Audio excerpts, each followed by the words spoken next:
Держите свое сердце, потому что назревают проблемы. Что-то происходит, и вы не поверите, какое устройство они поймали. Что ж, вам придется придерживаться этого, чтобы узнать. Но поверьте мне, вам захочется смотреть каждую секунду, потому что это будет напряженно. Пристегнитесь, потому что мы попадаем в самую гущу событий, и вы не захотите пропустить ни секунды. Сегодня ангелы просят вас внести уверенность и надежду в ваши мысли и действия. Поверьте, что произошли значительные изменения и что целительная энергия уже в пути. Откройте себя благословением этих позитивных перемен. Примите путь исцеления с верой и благодарностью. Прежде чем мы продолжим, пожалуйста, прокомментируйте «да», если вы верите в Бога и помогаете нам, общаясь в чате или просмотрев это видео полностью. Послание ангела напоминает нам, что каждый момент имеет потенциал для позитивной трансформации. Когда целебные силы приходят в вашу жизнь, они готовы отнять ваше счастье. Сегодня ангелы посылают вам очень важное послание, которое может вызвать у вас эмоции, но призвано помочь вам преодолеть предстоящие трудности.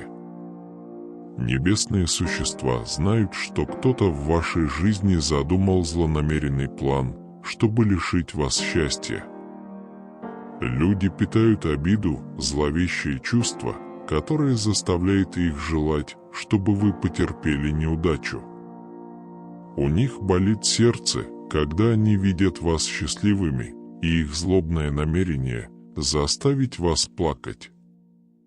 Это тщательно продуманная схема, созданная для того, чтобы заманить вас в ловушку чего-то, частью чего вы не являетесь. Этот план злой, он создан для того, чтобы разрушить ваше счастье, лишить вас достижений и даже заставить вас выглядеть плохо в глазах всех, кого вы знаете. Ангелы хотят, чтобы вы знали об этом злом заговоре, но они хотят, чтобы вы поняли, что вы не одиноки в этой битве. Ангелы – ваши божественные хранители, и они следят за тем, чтобы вы не беспокоились и не боялись. Злые намерения этого человека не увенчаются успехом. Ангелы вмешиваются, чтобы заблокировать пришедший в движение негатив. Божественная сила работает, чтобы гарантировать, что несправедливость не восторжествует против вас. Те, у кого злые намерения, заплатят за свои действия, потому что ангелы умеют балансировать. Ангелы настаивают на том, что этот человек не может причинить вред такой драгоценной душе, как ты. Когда карма настигает их коварные планы терпят неудачу. Послание ангела несет в себе утешение. Маски, скрывающие истинные лица заговорщиков против вас, исчезнут, и ваше истинное «Я» останется неприукрашенным. Ангелы просят вас держаться реальности и верить в небесную справедливость, которую воплощают ангелы. Хотя эта трудная глава полна неопределенности, она также показывает, насколько вы сильны. Ангелы велят вам стоять на своем, поскольку они воздвигают вокруг вас защитный барьер. Этот космический барьер не может быть преодолен злонамеренными целями, направленными на вас. Ангелы хотят, чтобы вы знали, ложь, которую вам могут сказать люди, не определяет, кто вы есть. Вы драгоценная душа, окруженная любовью и поддержкой ангелов. Мир может быть временно омрачен злобой других, но истина всегда будет сиять. Когда ангелы вмешиваются, Они не только предотвращают вред, но и гарантируют, что правонарушители столкнутся с последствиями своих действий. Мир станет свидетелем истинной природы тех, кто стремится вас сбить. Их действия будут разоблачены, и они понесут ответственность за последствия. Сегодня ангелы хотят, чтобы вы сохранили внутренний мир. Помните, ангелы на вашей стороне и неустанно работают, чтобы защитить вас от вреда. Хотя большинство планов обновления не увенчаются успехом, ангелы проведут вас через эти трудные времена. Вы пожинаете плоды сверхъестественных способностей, включая устойчивость, силу и защиту. Ангелы хотят, чтобы вы почувствовали их присутствие и знали, что вы путешествуете не один. Доверьтесь высшим силам, потому что они работают над божественным планом, чтобы в конечном итоге принести справедливость и мир в вашу жизнь. В вашу историю вплетена универсальная сила поддержания морали и справедливости. Ангелы окружают вас своими крыльями любви и защиты, создавая вокруг вас щит божественной заботы. Они ваши верные союзники, готовые дать совет и поддержку, когда вы преодолеваете жизненные трудности. Во времена тьмы и неопределенности позвольте ангелам быть вашим путеводным светом, освещая путь вперед надеждой и уверенностью. В эти трудные времена важно верить, что добродетель в конечном итоге победит невзгоды. Верьте в присущую Вселенной доброту и верьте, что впереди нас ждут светлые дни. Ангелы проведут вас сквозь тени к теплому свету. Чтобы получить благословение ангела, позвольте своему сердцу резонировать со словом «Аминь». Поступая так, вы подтверждаете свое стремление понять более глубокий смысл божественного спасения в вашей жизни. Это заявление о вашем искреннем желании ценить и беречь этот духовный дар со всей искренностью. Когда вы говорите «Аминь», вы открываете себя преобразующей силе ангельского присутствия. Пусть их любовь пронизает ваше существо и наполнит вас силой, мужеством и миром. Отнеситесь к их советам серьезно и знайте, что они будут с вами на каждом этапе пути. Когда вы примете благословение ангелов, вы привнесете в свою жизнь ощущение гармонии и спокойствия даже посреди хаоса. Благодаря их непоколебимой поддержке вы сможете с достоинством и стойкостью противостоять жизненным трудностям и выйти на другую сторону сильнее и мудрее. Так позвольте своей душе резонировать с божественным хором небесных существ. Доверьтесь их мудрости, положитесь на их руководство и позвольте их любви полностью окружить вас. С ангелами рядом с вами вы сможете преодолеть любые препятствия, потому что знаете, что никогда не одиноки. Ты не играешь с моим милосердием или моей любовью. Поэтому мой ответ вам сильный и положительный. Я полностью понимаю, что вы дошли до того, что вам трудно принять мои желания. Ваш прогресс привел вас к месту, где вы можете получить мое руководство ясно и открыто. Я склонен отвечать тем, кто обращается ко мне с искренней любовью и уважением и принимает мои ответы без колебаний и жалоб.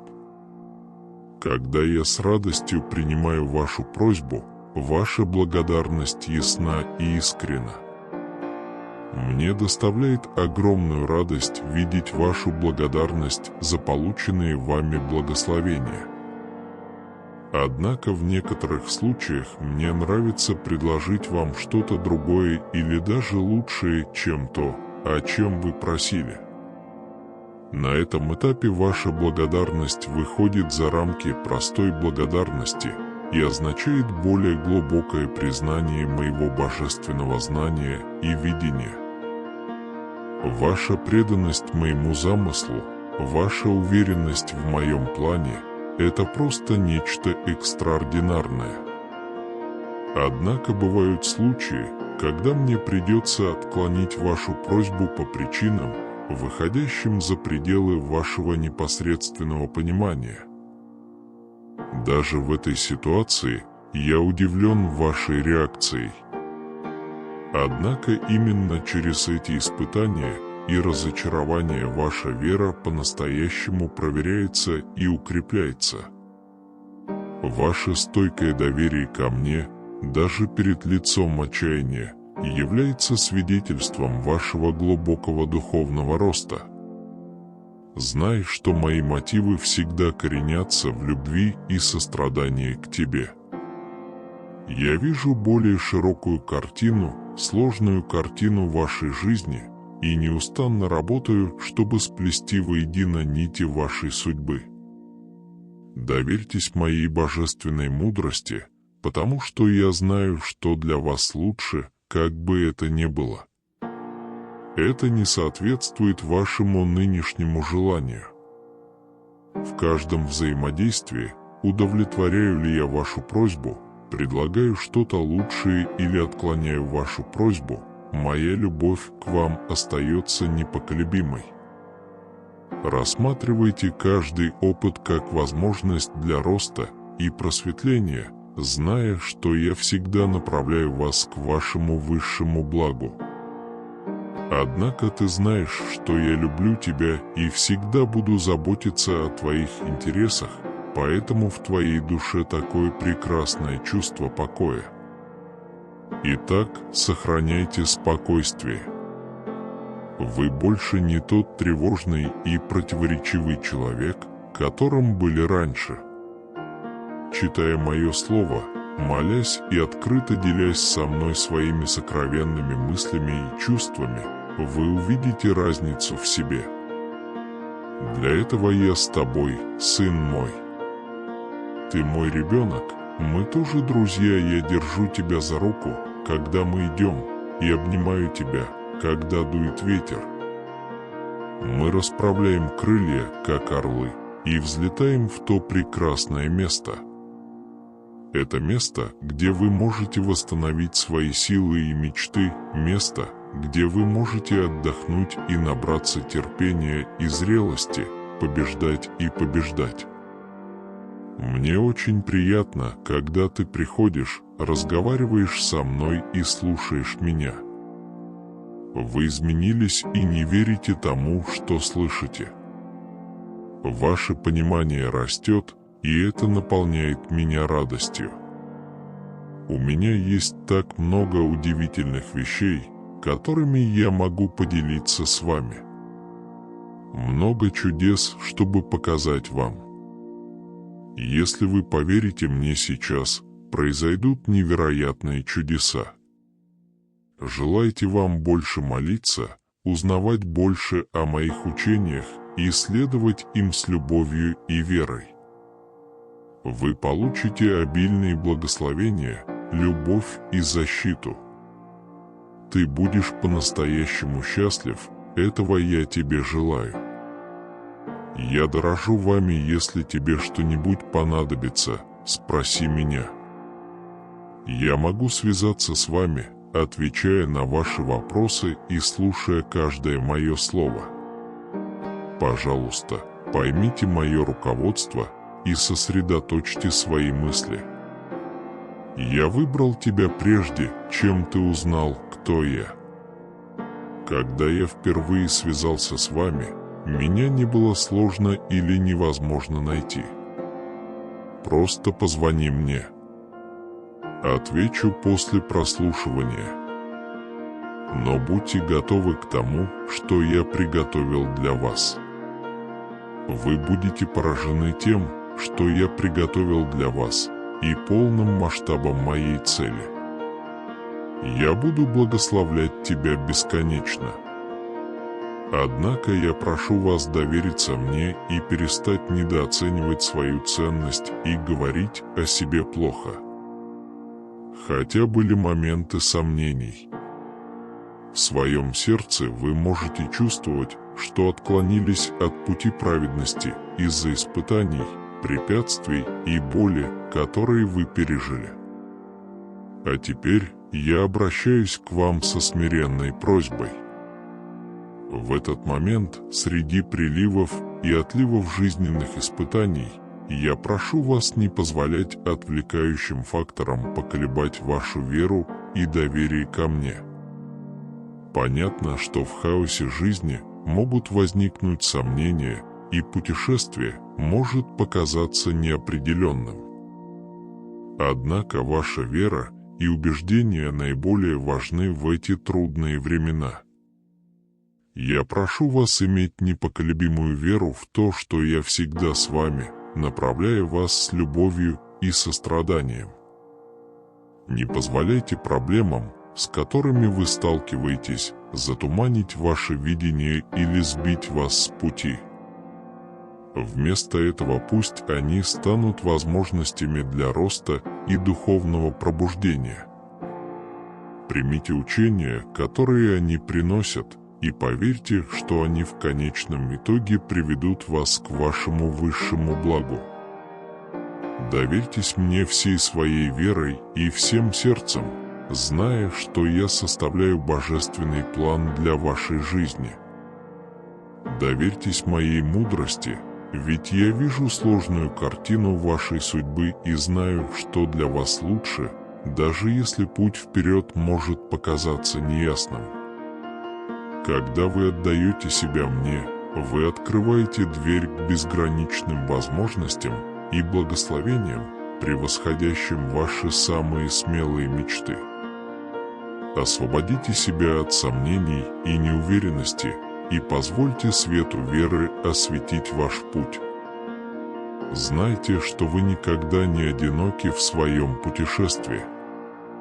Я здесь с вами на каждом этапе пути, обеспечивая непоколебимую поддержку и руководство. Пока мы работаем вместе, мы можем выдержать жизненные штормы и стать сильнее и выносливее, чем когда-либо прежде.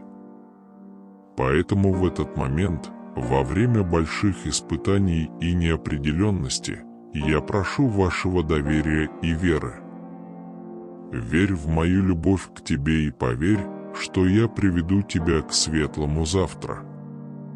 Оставаясь стойкими в своей вере в мой божественный план, вы сможете преодолеть любое препятствие и выйти победителем на другой стороне.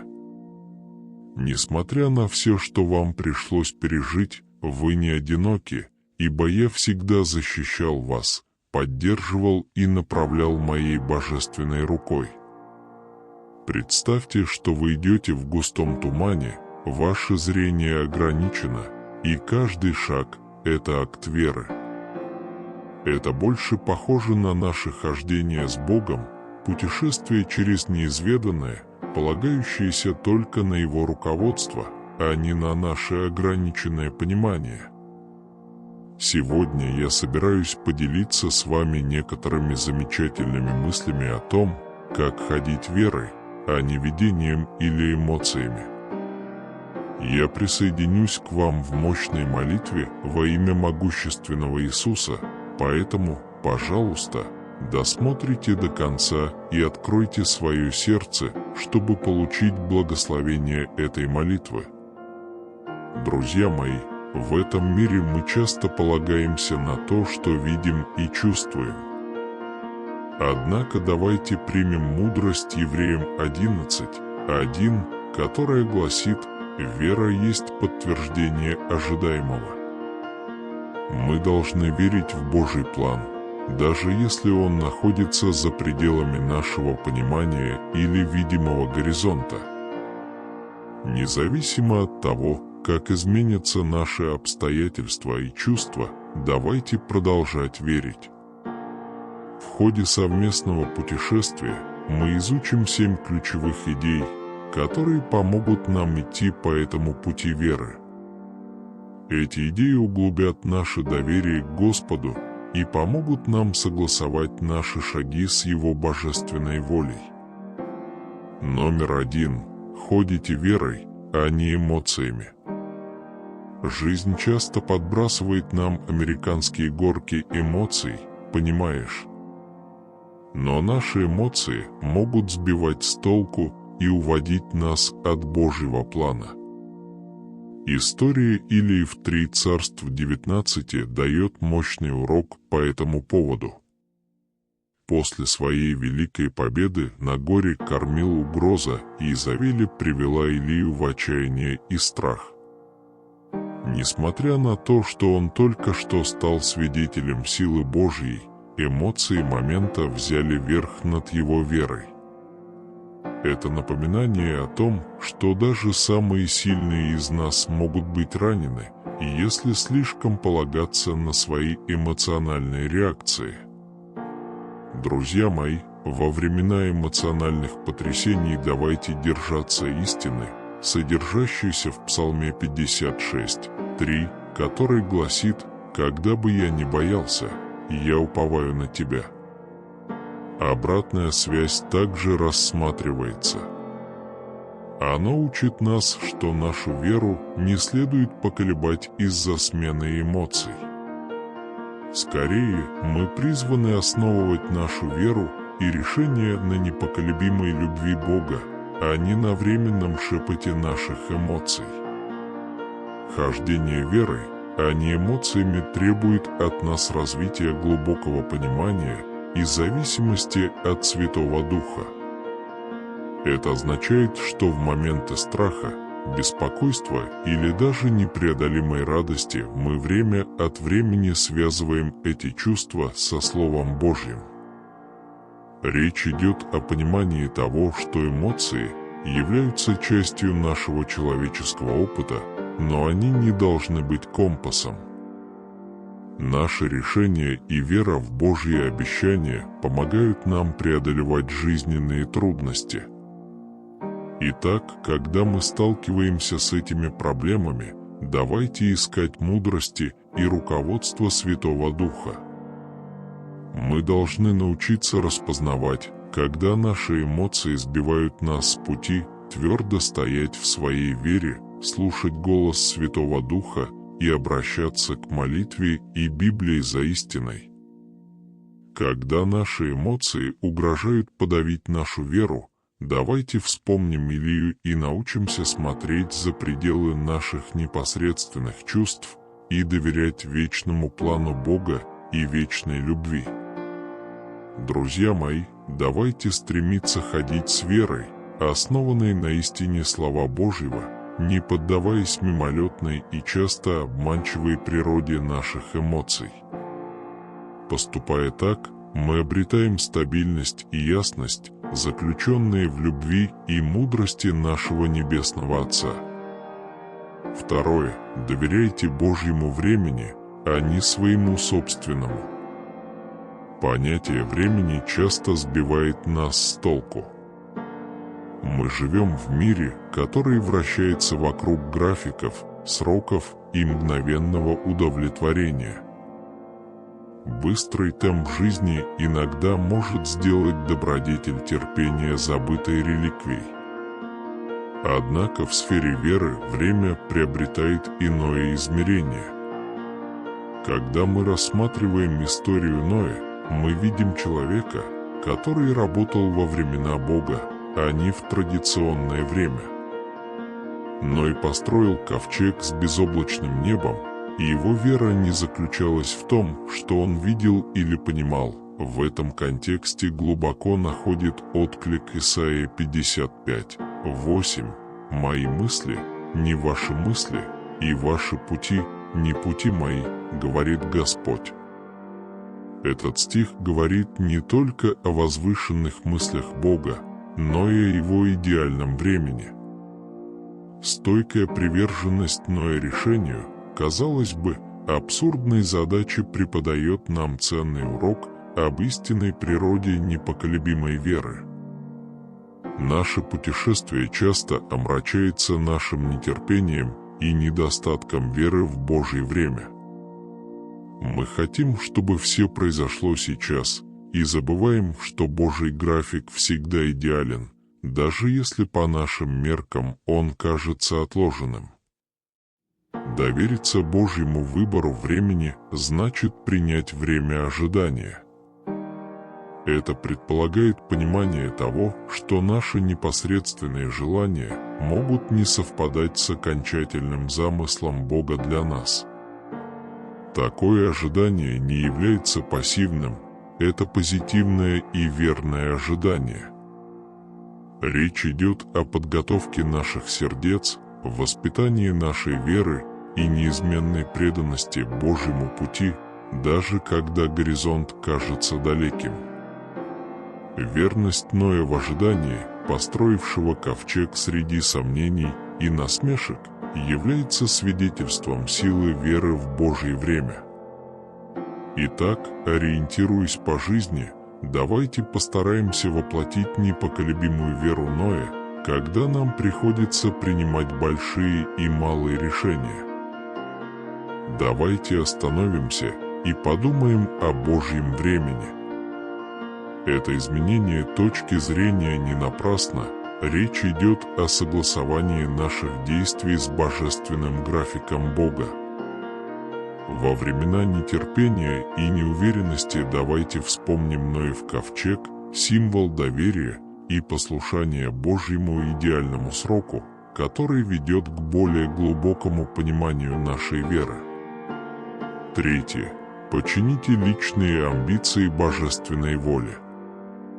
Иногда нам кажется, что наши личные амбиции и мечты ведут нас, но Божий план призывает нас на другой путь.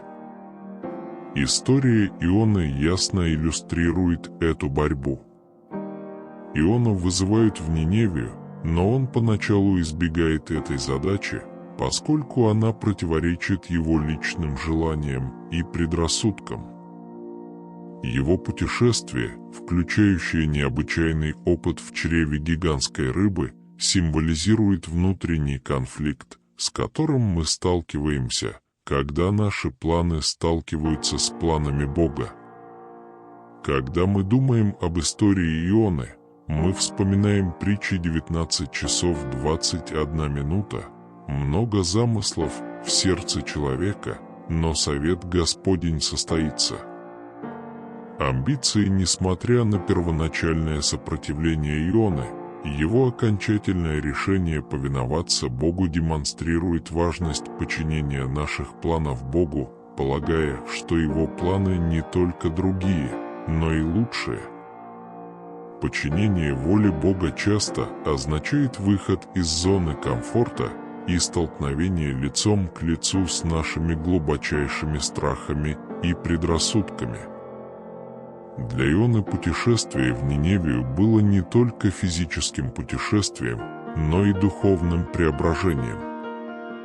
Этот акт капитуляции является признаком не слабости, а глубокой силы и убежденности, признания того, что наши личные амбиции должны быть приведены в соответствие с высшими целями Бога.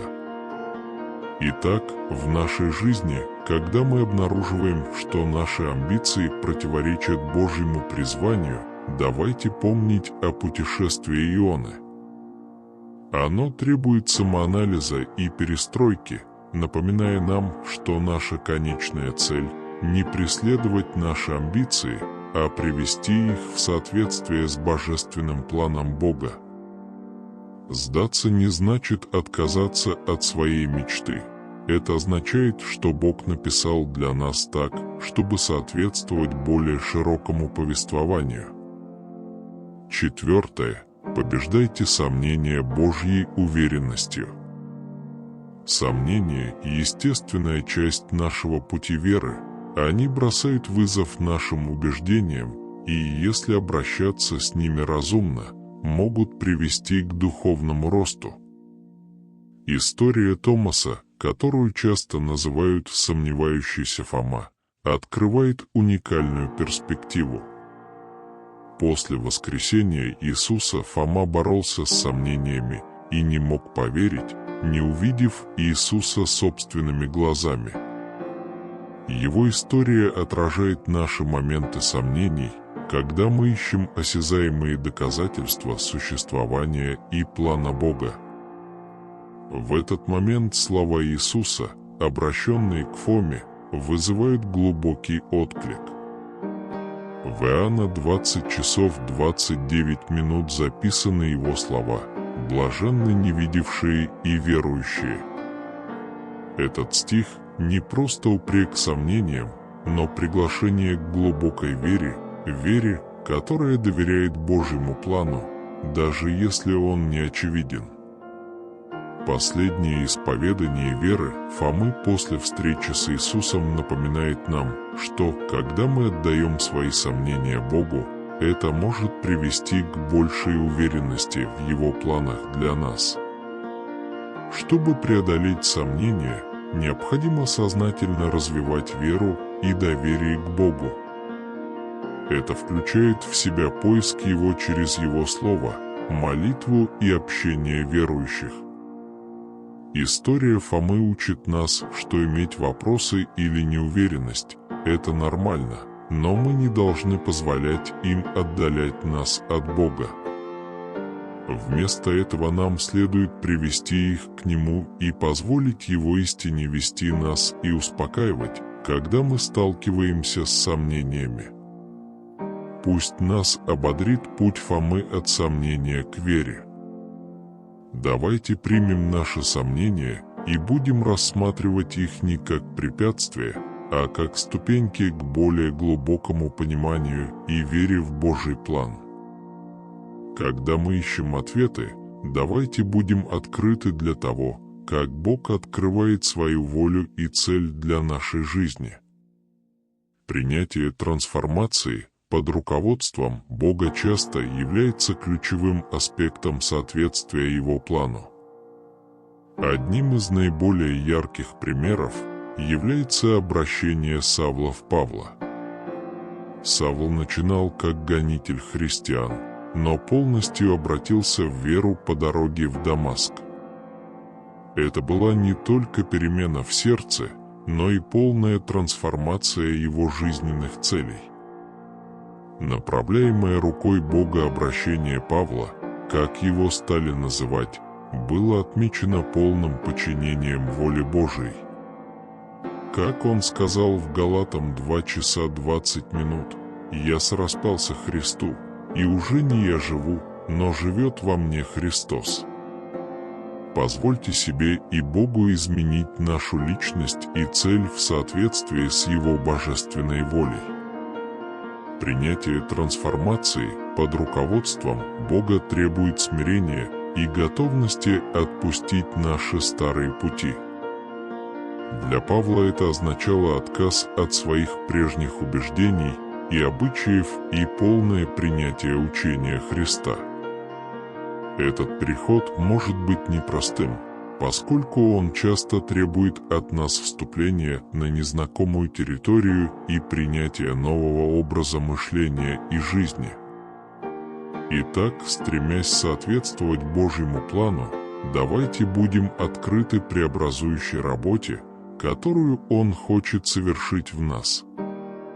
Подобно Павлу, давайте будем готовы испытать преображение, которое приходит с следованием за Христом. Эта трансформация не потеря себя, а открытие нашей истинной личности и цели в Боге.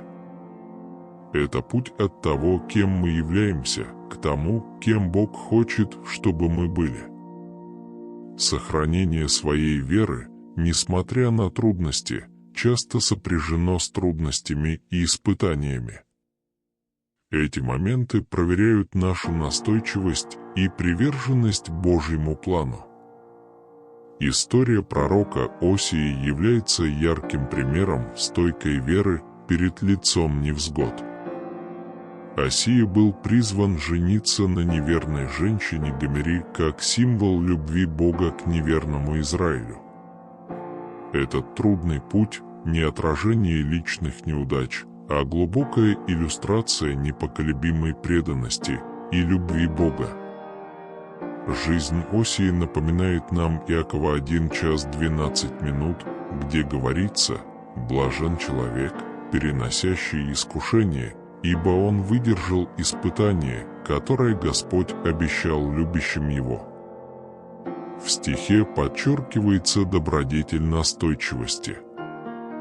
Терпеть испытания на нашем пути веры – это не молчаливые страдания, а непоколебимое доверие Божьему плану, даже когда Он ведет нас трудными и непостижимыми путями.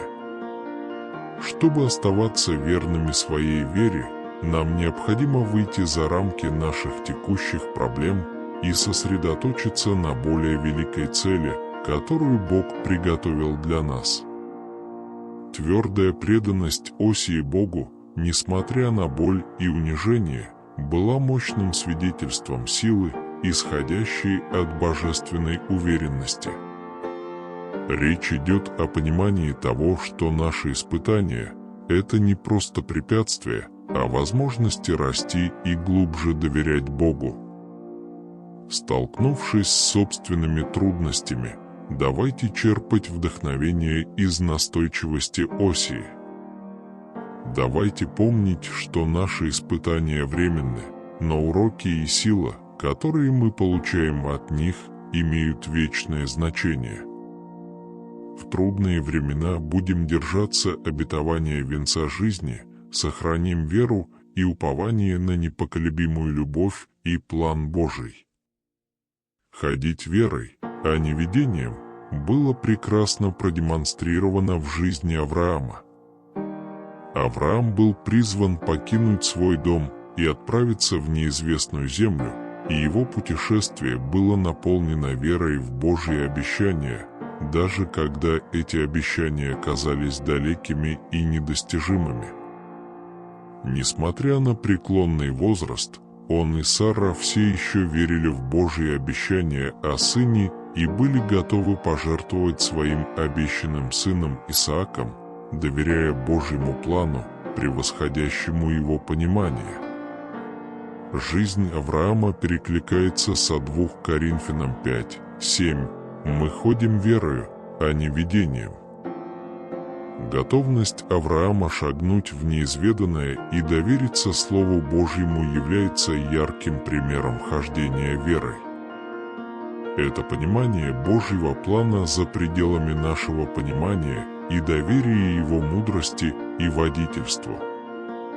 Начав свой путь веры, давайте подражать доверию и послушанию Авраама.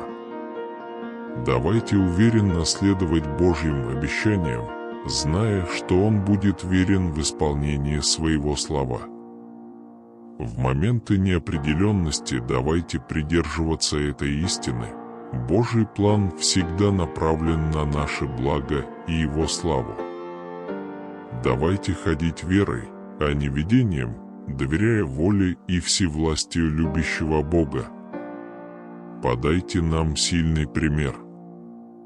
Ходить верой, а не видением, означает доверять Божьим обещаниям, даже если они противоречат нашей логике или срокам. Это предполагает отказ от потребности в видимых доказательствах и доверие к достоверности слова Божьего. Тернистый путь Авраама является доказательством того, что вера – это не прямой путь, а ряд шагов, предпринятых с верой и послушанием. Итак, идя по пути веры, давайте вдохновляться примером Авраама. Давайте с верой примем неопределенность и вызов, зная, что наши горизонты ограничены, но горизонты Бога безграничны. В каждом шаге и каждом решении давайте двигаться вперед с верой, держась за Божьи обещания, будучи уверенными, что Его план для нас совершенен и Его время безупречно. Теперь за всех вас в мой голос помолимся Господу. Я хочу, чтобы вы помолились со мной этим дуа, чтобы вы могли получить все благословения этой молитвы. Помолимся доброму и любящему Богу, Отцу Небесному, Богу Всемогущему, Ты могуч и славен. Слава Твоя наполняет небо и землю. Ты — скала веков, великая Я, которое было, есть и будет. Ваша мудрость безгранична, а ваша сила несравненна. Всякое колено преклонится пред Тобою, и всякий язык исповедует, что Ты Господь. Я пою Твое имя, потому что Ты достоин всякой славы, чести и похвалы. Небесный Отец, я благодарю Тебя за множество благословений, которые Ты дал в моей жизни и в жизни тех, кого я люблю.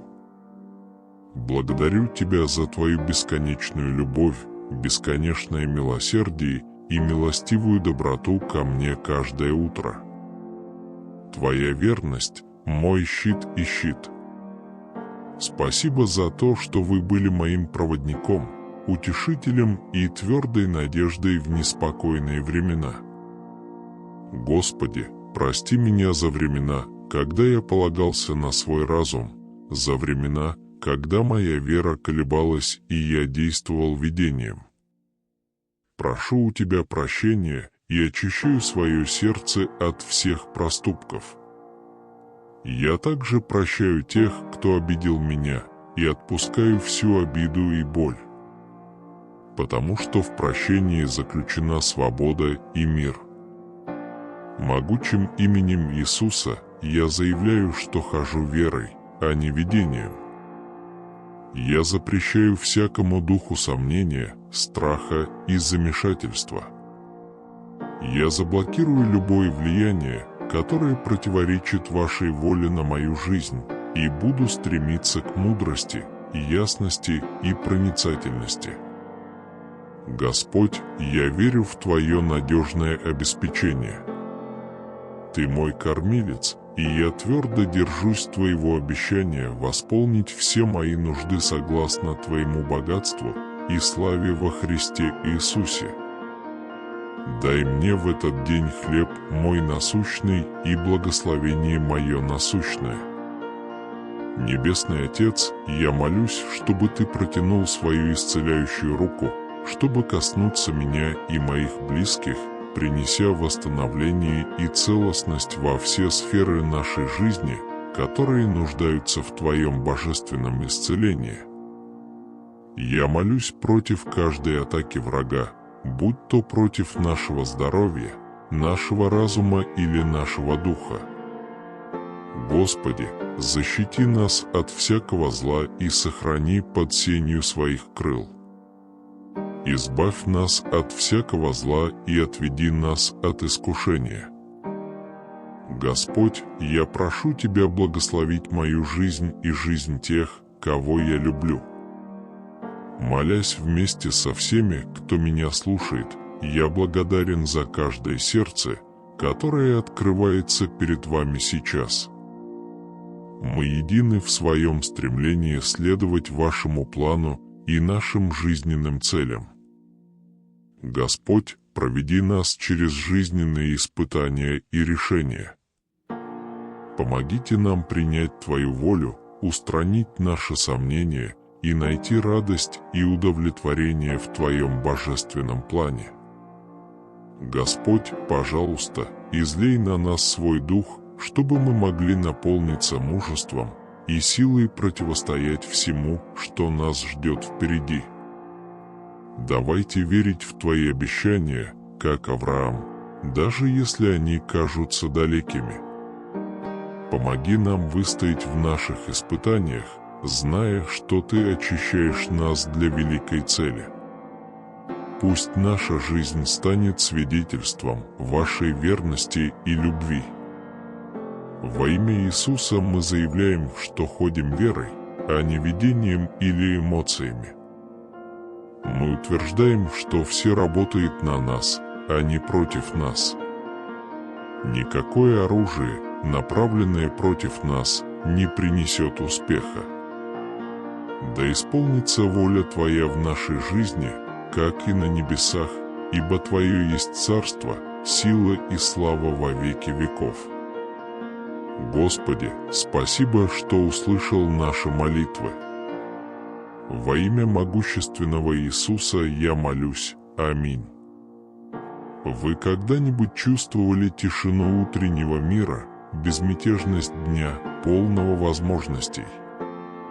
Этот момент очень мирный и обнадеживающий, словно день начинается с молитвы.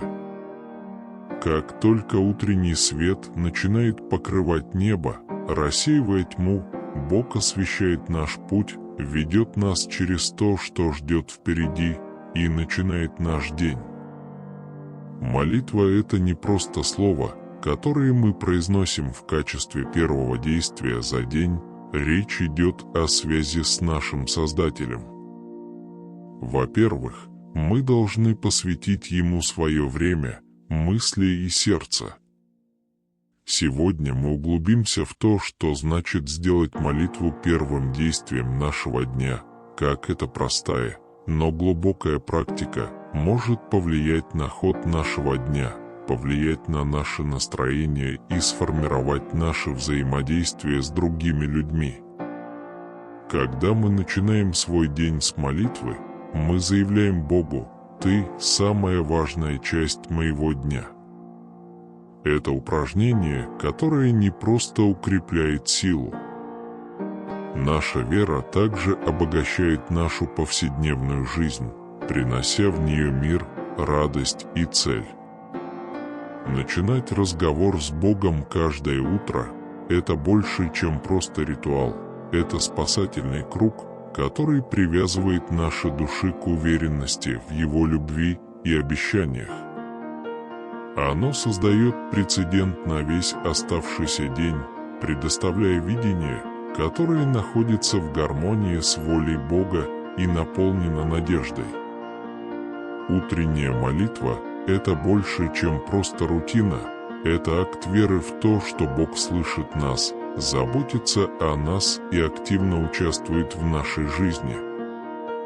Это выражает нашу зависимость от Него, признание нашей потребности в Его мудрости и силе, которые помогут нам пережить день. Кроме того, начало дня с Богом позволяет нам приносить плоды Духа – любовь, радость, мир, терпение, доброта, милосердие, верность, кротость и воздержание. Когда мы каждое утро проводим время с Богом, эти качества становятся более очевидными в нашей жизни, обогащая наши отношения и делая нас сосудами Его любви. Утренние молитвы дают нам мудрость для принятия решений на день, направляя нас в важных решениях и повседневных делах.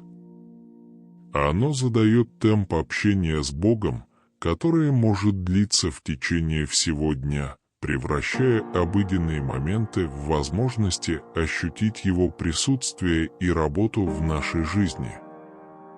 Начинать день с Богом в молитве – это путь веры, доверия и подчинения. Это не только великий день, но и гарантия богоцентрической жизни, наполненной миром, целью и радостью.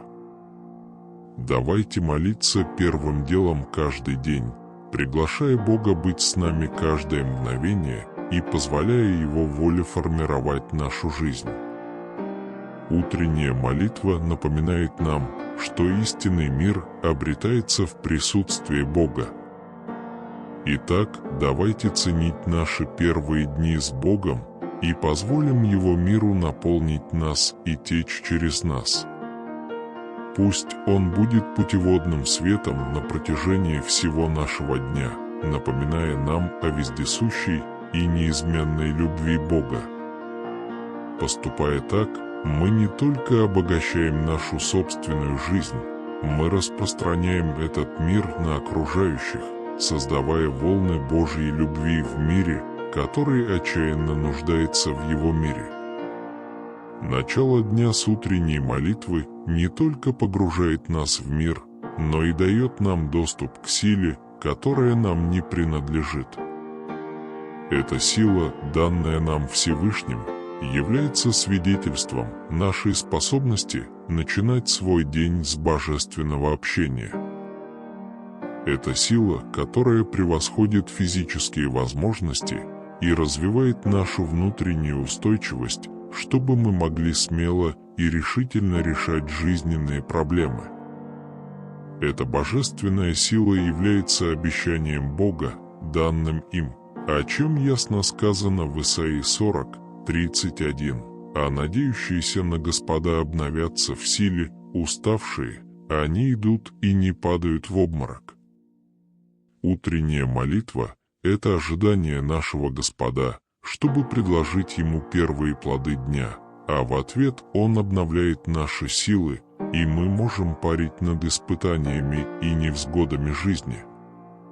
Сила, которую мы обретаем, начиная свой день в присутствии Бога, невыносима. Это меняет наше отношение к невзгодам. Проблемы становятся возможностью увидеть силу Божью в нашей жизни, испытания становятся платформой для Его милости, а слабости становятся каналами, через которые проявляется Его сила. Эта сила позволяет нам упорствовать с радостью, потому что мы знаем, что наша победа обеспечена во Христе. Кроме того, сила утренней молитвы укрепляет нашу веру. Оно закрепляет нас в истине слова Божьего и обетованиях, укрепляя нашу веру в Него в моменты сомнения или страха. Воспоминание о нашей утренней встрече с Богом служит маяком надежды, напоминая нам о Его верности и непоколебимом фундаменте, на котором построена наша жизнь. Кроме того, сила, которую мы получаем от утренней молитвы, может подготовить нас к духовной войне. Вооруженные всем оружием Божьим, мы можем противостоять планам врага, будучи уверенными, что эта битва за Господом. Наша утренняя молитва – это декларация нашей зависимости от Бога, активизация Его силы и спасение нашей жизни.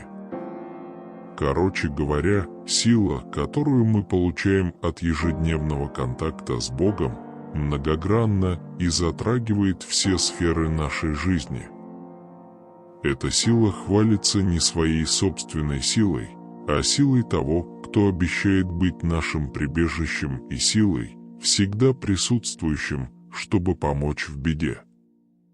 Продолжая делать утреннюю молитву своим приоритетом, давайте с нетерпением ждем возможности снова наполниться могучей силой Божьей и быть готовыми встретить все, что принесет день, с верой и благодатью. В священных писаниях мы находим увлекательные истории людей, на жизнь которых сильно повлияло их стремление уделять приоритетное внимание молитве. У вас есть невероятная способность позволять разговору течь естественно и весело, не прерывая его. Ваше искреннее любопытство к историям и опыту других людей открывает двери, которые многие считают запертыми. Даже когда вы задаете вопрос, вы делаете это так, что кажется, что вы начинаете путь самопознания, а не поиск ответа. У вас есть способ видеть за пределами того, что может видеть невооруженный глаз, способ видеть, который понимает и распознает, кем на самом деле являются люди.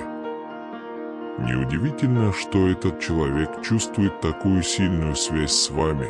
Он чувствует, что его понимают и ценят, а это очень сильная вещь. Когда он смотрит на тебя, это не просто мимолетный взгляд, как будто он говорит, что я действительно вижу тебя, не говоря ни слова. Ваша способность видеть за пределами очевидного выделяет вас. Вы понимаете ситуации, улавливаете невыраженные эмоции, понимаете, что на самом деле происходит в непринужденной беседе, вы почти чуткий супергерой. Тем, кто привык к поверхностным разговорам, это может показаться волшебством. Для этого человека вы уникальны и несравненны. Ты не только видел себя человеком, с которым можно поговорить, но ты видел себя душой, которую я никогда не ожидал найти. Это делает вас неотразимо привлекательным в их глазах. Ее внимание к вам не внезапно, а является результатом глубокого восхищения и желания приблизиться к тому, кого она считает необыкновенным. Энергия, которой вы обладаете, почти осязаема, полна тайны и духовности. Ваше существование похоже на головоломку, которую он хочет разгадать. Влечение – это больше, чем просто эмоция. Ваши души как будто связаны очень глубоким и особенным образом. Этот человек сталкивается со смешанными чувствами, задается вопросом, почему он чувствует такую связь с вами, задается вопросом, нормально ли это чувство, и он не может отделаться от вопроса, почему связь такая сильная и такая неожиданная. Он чувствует к вам что-то, что выходит за рамки его обычных чувств, чувства, не согласующиеся с его прошлыми отношениями и чувства, которое заставляет его переосмысливать свои убеждения и подвергать сомнению правила того, как следует строить эмоциональные отношения. Когда вы пытаетесь понять это скрытое влечение, становится ясно одно – есть что-то, что объединяет их, будь то маловероятный друг или необъяснимое влечение. Он сосредотачивается не только на ваших важных моментах, но и на мелких деталях вашей повседневной жизни, на том, как вы справляетесь со стрессом, как разговариваете с незнакомцами, как ведете себя в различных ситуациях. Именно в этих деталях каждое взаимодействие, каждый общий момент обретает более глубокое значение, выходящее за пределы поверхностного и поднимающее вопрос о том, кто вы, и, следовательно, кто она, когда она рядом с вами, в эмоциональном повороте, вы в формальные отношения. Интересно, оправданы ли его сильные чувства к вам, хотя это не так. Ваш образ жизни бросает ему вызов и очаровывает его, а его влечение к вам настолько сильно, что он не может его игнорировать. Он задается вопросом, должны ли его волновать внутренние изменения, которые он пытается произвести, возможно, в результате вашего эмоционального влияния. Для него вы чистая духовность и находитесь в гармонии со всеми аспектами существования, выходящими за пределы физического. Пребывание с вами позволяет ему увидеть вещи с новой точки зрения вашими глазами. Ты не следуешь универсальным правилам, ты живешь в своем собственном темпе и видишь мир по-своему, и это очаровывает его больше всего. Он замечает, что у вас есть связь с высшими силами, и хотя это может немного пугать, это в то же время совершенно увлекательно. Эта связь внутри вас несет в себе энергию, которая заставляет вас подвергать сомнению свои убеждения и реальность вокруг вас. Хотя она была напугана, ей также было любопытно, может ли то, что, по ее мнению, было высечено в камне, действительно измениться.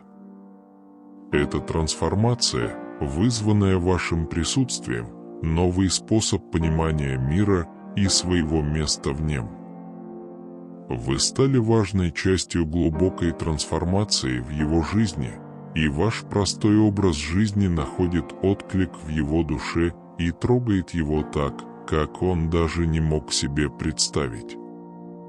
Эта связь между вами складывается воедино, отражая уникальность каждого человека, вашу духовность и ваш прагматизм.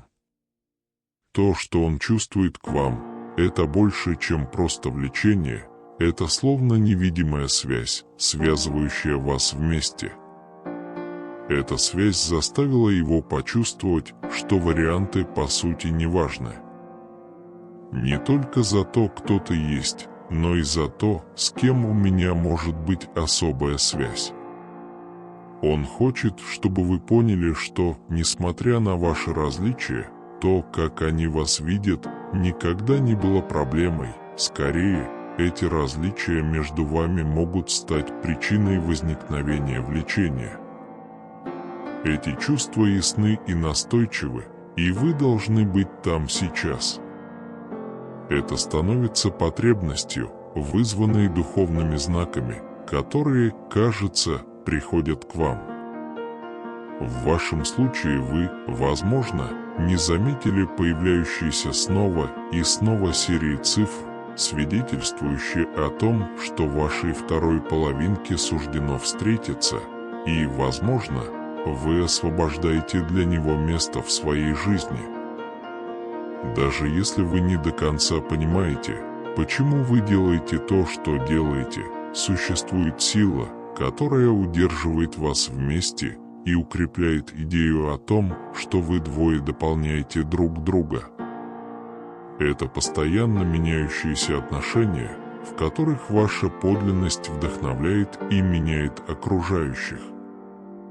Обратите внимание на эти знаки, они могут стать началом более глубокой связи, встречи вашего пути и вашей души. Если это послание тронуло ваше сердце, помните, что вы не одиноки в этом путешествии. Многие люди находят свою вторую половинку, веря в судьбу, которая свела их вместе. Аминь. Обратите внимание, у ваших ангелов есть для вас срочное сообщение. Вы когда-нибудь испытывали это чувство? Наблюдается, когда вы меньше всего этого ожидаете. Что ж, то же самое происходит с вами прямо сейчас, даже если вы этого еще не осознаете. В мире самосознания и силы они хотят, чтобы вы знали, что за вами наблюдает кто-то особенный. Но это отнюдь не просто. С этим человеком ты много думаешь и задаешься вопросом, действительно ли ты обращаешь внимание на все, что делаешь, на каждый шаг, на каждый жест, на каждое слово, которое говоришь окружающим. На первый взгляд это может показаться романтическим фильмом, но на самом деле их внимание привлекают именно хорошие вибрации, которые вы посылаете. Вы когда-нибудь замечали, как ваше настроение меняет атмосферу или как простая ваша улыбка делает чей-то день ярче? Ну, это то, что заметил этот парень, и поверьте мне, он вами очень восхищается. И речь идет не только о власти или духовности, мы говорим об отношениях, от которых у вас чешется живот, и вы не можете дышать. Этот человек формирует о вас мнение, и я гарантирую вам, что оно очень хорошее. Теперь, что вы будете делать с этой информацией, зависит только от вас. Может быть, пришло время внимательнее осмотреться вокруг и заметить, кто разделяет ваши интересы, и, возможно, вы сделаете следующий шаг, будь то приобретение новых друзей, поиск мохито или укрепление уже существующих отношений, потому что, в конце концов, эта жизнь состоит из маленьких моментов и связей. Так что сделайте глубокий вдох, следуйте своей интуиции и позвольте себе увидеть, потому что иногда видение может стать первым шагом к чему-то поистине волшебному. Представьте, что кто-то наткнулся на интересную книгу в библиотеке и не может оторваться от ее чтения. Вы – та привлекательная загадка для кого-то особенного. Теперь ты сияешь особенным светом, искрой легкости, которая заставляет всех хотеть узнать о тебе больше. Ощущение, будто ты танцуешь в ритме собственной жизни, редкостной и прекрасной. Эти библейские письма постоянно дают нам примеры того, как начинать свой день во имя Бога, получая тем самым божественное руководство, защиту и силу для достижения Божьих целей. Их истории побуждают нас делать молитву своим первым действием каждый день, веря, что, как и они, мы тоже последуем по их стопам и испытаем Божье руководство, защиту и силу для выполнения наших божественных призваний. Давайте помнить, что наши молитвы, будь то во времена радости, неуверенности или боли, всегда услышаны Богом, который глубоко вовлечен в детали нашей жизни. Давайте сначала будем искать Бога в молитве и заложим основу для нашего путешествия в Его присутствие. Это божественное внимание гарантирует нам Его непоколебимую поддержку и руководство. Она призывает нас приближаться к Нему с уверенностью, зная, что каждая молитва сеет чудо, которое еще предстоит увидеть. Теперь за всех вас в мой голос помолимся Господу. Я хочу, чтобы вы помолились со мной этим дуа, чтобы вы могли получить все благословения этой молитвы. Помолимся нашему милостивому и любящему Богу. Отец, всемогущий Бог, я прихожу к Тебе с Твоей славой и благодатью. Ты Создатель неба и земли, Царь царей, Господь господствующих. Твоя сила безгранична, Твоя мудрость превосходит наше понимание, а Твоя любовь к нам вечна. Вы заслуживаете всей чести, всей славы и всей похвалы. Господь, я благодарю Тебя за жизнь, которую Ты дал мне, и за Твои новые милости каждое утро. Мы благодарны за этот новый день, за новую возможность чувствовать Вашу любовь, идти своим путем и отражать свой свет окружающим. Спасибо за Вашу верность и непоколебимую любовь ко мне и моим близким. Господь, я благодарю Тебя за Твое ежедневное обеспечение и благословение. Пред Тобою полнота радости, и по правую руку Твою радость вечная. Милосердный Отец Небесный, исповедую перед Тобою свои грехи и прошу у Тебя прощения. Я предпочитаю прощать тех, кто меня обидел, и не выражать боли или негодования, потому что Вы призываете нас жить в свободе и мире. Господь, я прихожу к Тебе и хочу начинать каждый день в Твоем присутствии, основывая свой день на Твоем слове и молитве. Помоги мне сначала искать Тебя, веря, что Ты дашь мне то, что мне нужно, как Ты обещал. Я прошу Тебя направить мои шаги, направить мои пути и наполнить меня своей мудростью.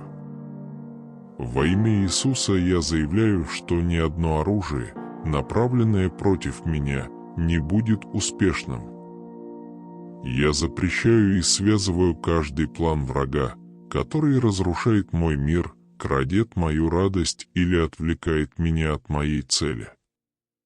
Я связываю каждый дух смятения, страха, беспокойства и отчаяния во имя Иисуса. Небесный Отец, я прошу Тебя защитить меня и моих близких. Защити нас от наших врагов и окружи нас своими ангелами. Я молюсь за Ваши исцеляющие руки и верю, что наши тела будут восстановлены и укреплены. Господь, пожалуйста, благослови нас, когда мы приходим и когда мы уходим, и пусть Твои благословения и благодать пребудут с нами в течение дня. Давайте будем сосудами Вашей любви и благодати для других. Произнося эту молитву со всеми, кто слушает, я благодарю каждое сердце, которое открывается перед вами сейчас. Молясь друг за друга, мы соглашаемся просить Твоего Святого Духа наполнить нас заново, чтобы мы могли жить в Твоей славе. Господь, направь нас своей мудростью, защити нас своей силой, исцели нас своей милостью и благослови нас своим изобилием. Мы провозглашаем победу над каждым испытанием, победу над каждой болезнью и благодарим Тебя за Твое обеспечение и защиту. Да придет Царство Твое, да будет воля Твоя на земле и в нашей жизни, как на небесах. Ибо Твое есть Царство, сила и слава во веки веков. Господи, спасибо, что услышал и ответил на мои молитвы. Во имя могущественного Иисуса я молюсь. Аминь. Теперь тех из вас, кто слушает и хочет принять Иисуса Христа как своего Господа и Спасителя, я призываю вас принять благодать Божию с открытым и покаянным сердцем. Ваше прошлое не имеет значения, с чего вы начинаете. Иисус пришел искать и спасти заблудших. Бог любит тебя. Божья воля не в том, чтобы кто-то погиб, а в том, чтобы все пришли к покаянию. Произнесите для себя эту простую молитву спасения. Дорогой Господь Иисус, я знаю, что я грешник, и прошу у Тебя прощения. Я верю, что Ты умер за мои грехи и воскрес из мертвых. Я отворачиваюсь от греха и приглашаю Тебя в свое сердце и жизнь. Я хочу верить и следовать за Тобой, как за моим Господом и Спасителем. Господь Иисус, услышь мою молитву. Спасибо Господу, что спас меня. Аминь.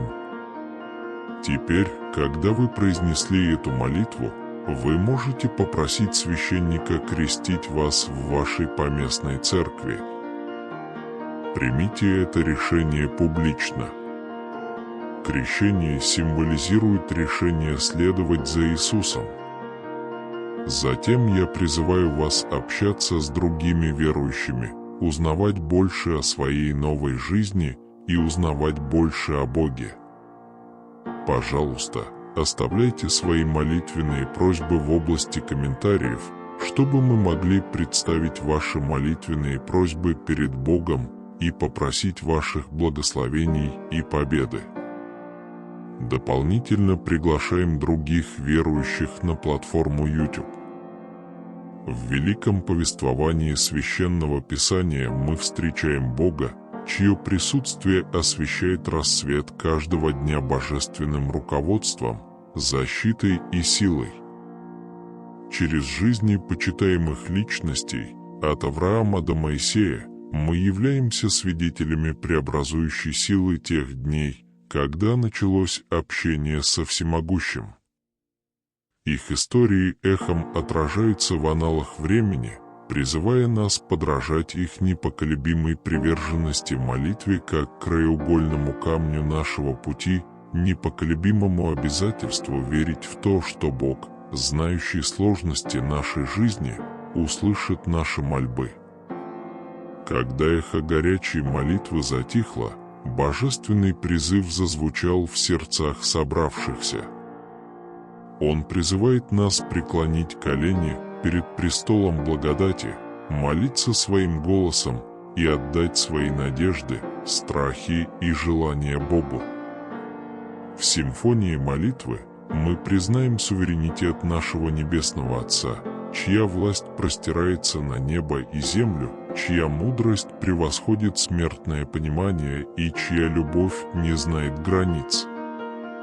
С молитвенными сердцами мы благодарим за дар жизни, открывая для каждого рассвета новый холст, на котором можно нарисовать Его любовь и милосердие.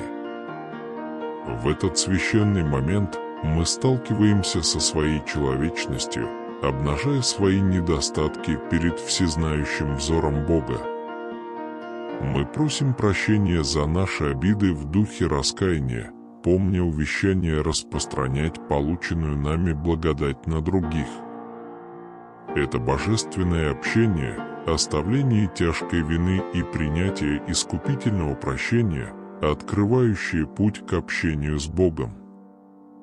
Атмосфера кипит от предвкушения каждого произнесенного слова, поскольку души объединяются в целях и намерениях. Мы молимся всемогущему Богу, чтобы Он распространил свое присутствие в нашей жизни, наполнил наши шаги смыслом и осветил наши пути своим путеводным светом. Во имя Иисуса мы молимся о божественной защите от козней врага, твердо веря, что ни одно созданное оружие не может быть использовано против детей высших. Молитвенные палатки выходят за рамки индивидуальных забот и учитывают коллективные желания религиозных общин. Мы молимся за наших близких, молимся о божественном исцелении болящих тел и утомленных душ. Мы открываем свои сердца и молимся о божественной благодати, которая благословит наши усилия и будет сопровождать нас на трудном жизненном пути. Когда последние отголоски молитвы затихли, на собравшихся снизошло ощутимое чувство покоя, предвестник божественного благословения, сопровождавшего горячую молитву. Мы исповедуем веру в единство, уверенные, что наши прошения вознесутся к небесному престолу, где они получат любящее внимание правителя Вселенной. В конце молитвы мы приглашаем тех, кто еще не испытал преображающую силу благодати. Это приглашение начать путь искупления и восстановления, приняв протянутые руки Спасителя, который повелевает нам прийти со всеми нашими недостатками и недостатками. Наше сердце смягчаются обличающей силой Святого Духа, и мы отвечаем на призыв спасения, признавая свою нужду в Спасителе и посвящая свою жизнь преобразующему действию Его благодати. В последующие священные моменты откроется новая глава в жизни тех, кто откликнется на призыв спасения. Крещение стало символом их новой веры, публичным заявлением о приверженности учению Христа. Воодушевленные сообществом верующих, они отправляются в путь духовного роста и открытий, стремясь углубить свое понимание Бога, который призывает их из тьмы в чудесный свет. По завершении службы сердца воодушевляются обещанием ответа на молитву и уверенностью в вечном присутствии Бога.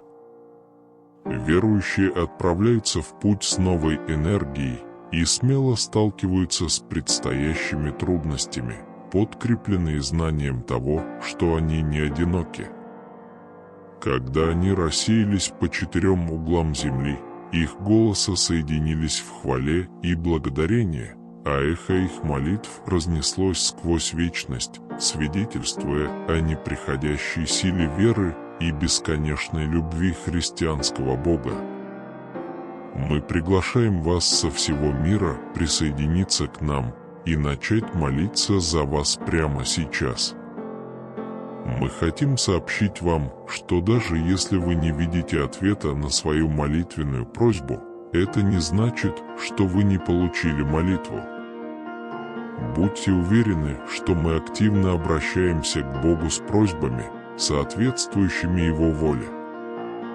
Мы верим в силу молитвы, приносящую утешение, исцеление и руководство согласно совершенному Божьему плану.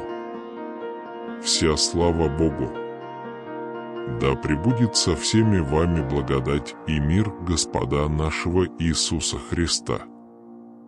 Хотите узнать больше подобных идей, меняющих жизнь? А затем переходите непосредственно к нашему следующему видео. Это та поездка, которую вы не захотите пропустить.